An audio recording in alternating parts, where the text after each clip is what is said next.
अस्सलाम वालेकुम जी दोस्तों, की हाल आ? ठीक हो? मैं ਤੁਹਾਡਾ ਦੋਸਤ, ਤੁਹਾਡਾ ਭਾਈ ਡਾਕਟਰ ਨਸੀਮ ਰਾਈ ਫਰਾਮ ਛੱਤਾਪੁਰ। ਦੋਸਤੋ, ਤੁਸੀਂ ਸਾਡਾ YouTube ਚੈਨਲ ਦੇਖ ਰਹੇ ਹੋ। ਮੈਂ ਤੁਹਾਡੇ ਵਾਸਤੇ ਹਮੇਸ਼ਾ ਹੀ ਕੋਈ ਨਵੀਂ ਚੀਜ਼ ਲੈ ਕੇ ਆਉਂਦਾ ਹੈ, ਕੋਈ ਨਵਾਂ ਤਿੱਬੀ ਮਸ਼ਵਰਾ ਲੈ ਕੇ ਆਉਂਦਾ ਹੈ ਤਾਂ ਕਿ ਤੁਸੀਂ ਘਰ ਬੈਠੇ ਆਪਣਾ ਇਲਾਜ ਕਰ ਸਕੋ। ਹਾਲਾਂਕਿ ਮੇਰੇ ਕਈ ਅਜ਼ੀਜ਼ ਦੋਸਤ ਡਾਕਟਰ ਕਹਿੰਦੇ ਆ ਕਿ ਸੈਲਫ ਮੈਡੀਕੇਸ਼ਨ ਨਹੀਂ ਕਰਨੀ ਚਾਹੀਦੀ, ਲੇਕਿਨ ਮੈਂ ਇਹ ਕਹਿੰਦਾ ਕਿ ਅਗਰ ਕਿਸੇ ਮੇਰੇ ਭਾਈ ਦਾ, ਮੇਰੀ ਅਜ਼ੀਜ਼ਾ ਦਾ, ਜਿਹਦੀ ਜੇਬ ਇਜਾਜ਼ਤ ਨਹੀਂ ਦਿੰਦੀ ਕਿ ਉਹ ਡਾਕਟਰ ਦੀ ਫੀਸ ਅਦਾ ਕਰ ਸਕੇ, ਉਹ ਘਰ ਬੈਠੇ ਆਪਣਾ ਇਲਾਜ ਕਰ ਸਕਦੀ ਆ, ਅਤੇ ਇਹ ਵੀ ਨੇਕੀ ਆ ਤਾਂ ਕਿ ਸਾਡੇ ਤੋਂ ਫਾਇਦਾ ਪਹੁੰਚ ਸਕੇ। ਅਤੇ ਦੋਸਤੋ, ਅੱਜ ਅਸੀਂ ਤੁਹਾਨੂੰ ਇੱਕ ਐਸੀ ਗੋਲੀ ਦੇ ਬਾਰੇ ਦੱਸਣਾ ਹੈ ਜਿਹੜੀ ਇੱਕ ਗੋਲੀ ਦੇ ਕਈ ਫਾਇਦੇ ਨੇ।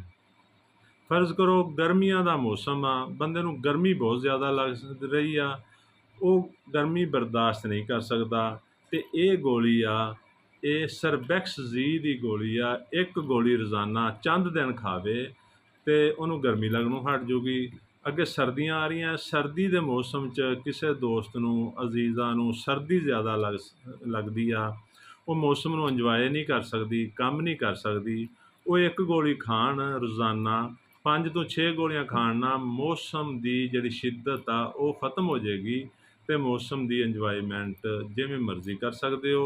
ਸਰਦੀ ਦੇ ਵਿੱਚ ਵੀ ਕੰਮ ਕਰ ਸਕਦੇ ਹੋ, ਲੇਕਿਨ ਇਹ ਗੋਲੀ ਤੁਸੀਂ ਇੱਕ ਦਿਨ ਛੱਡ ਕੇ ਖਾਂਦੇ ਰਹੋ ਤਾਂ ਕਿ ਤੁਹਾਨੂੰ ਇਹ ਮਸਲਾ ਨਾ ਬਣੇ। ਅਗਰ ਕਿਸੇ ਮੇਰੇ ਭਾਈ ਦੇ, ਮੇਰੀ ਅਜ਼ੀਜ਼ਾਂ ਦੇ ਪੱਠਿਆਂ 'ਚ ਦਰਦ ਆ, ਲੱਤਾਂ 'ਚ ਦਰਦ ਆ, ਕਮਰ 'ਚ ਦਰਦ ਆ ਔਰ ਹੱਦ ਦਰਜੇ ਦੀ ਵੀਕਨੈਸ ਆ, ਕਮਜ਼ੋਰੀ ਆ, ਇਹ ਗੋਲੀ ਸਰਬੈਕਸ-ਜੀ, ਇਹ ਇੱਕ ਗੋਲੀ ਰੋਜ਼ਾਨਾ, ਇਹ ਤਕਰੀਬਨ 1 ਮਹੀਨੇ ਤੱਕ ਖਾਣੀ ਆ।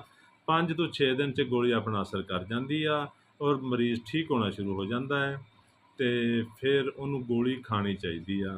ਅਤੇ ਦੋਸਤੋ, ਕਿਸੇ ਮੇਰੇ ਭਾਈ ਨੂੰ ਸੈਕਸੁਅਲ ਪ੍ਰੋਬਲਮ ਆ, ਉਹਨੂੰ ਮਰਦਾਨਾ ਕਮਜ਼ੋਰੀ ਆ, ਉਹ ਆਪਣਾ ਵਾਈਫ ਦੇ ਨਾਲ ਤਾਲੁਕਾਤ ਇਸਤਵਾਰ ਨਹੀਂ ਕਰ ਸਕਦਾ, ਉਹ ਇਹ ਜਿਹੜੀ ਗੋਲੀ ਆ ਸਰਬੈਕਸ-ਜੀ, ਇੱਕ ਗੋਲੀ ਰੋਜ਼ਾਨਾ ਹਮਰਾ दूध ਖਾਵੇ ਅਤੇ ਇਨਸ਼ਾਅੱਲਾ ਚੰਦ ਦਿਨ ਬਾਅਦ ਉਹਦੀ ਸੈਕਸੁਅਲ ਪਾਵਰ ਸਹੀ ਹੋ ਜਾਏਗੀ ਅਤੇ ਉਹ ਠੀਕ ਹੋ ਜਾਏਗਾ। ਅਤੇ ਦੋਸਤੋ, ਇਸ ਗੋਲੀ ਨੂੰ ਅਗਰ ਗਰਮੀਆਂ ਦਾ ਮੌਸਮ 'ਚ ਖਾਣਾ ਹੈ ਅਤੇ ਠੰਡੇ ਦੁੱਧ ਨਾਲ ਖਾਣਾ ਹੈ। ਸਰਬੈਕਸ-ਜੀ ਇਹ ਕਿਸੇ ਵੀ ਮੈਡੀਕਲ ਸਟੋਰ ਤੋਂ ਦਸਤਿਆਬ ਆ।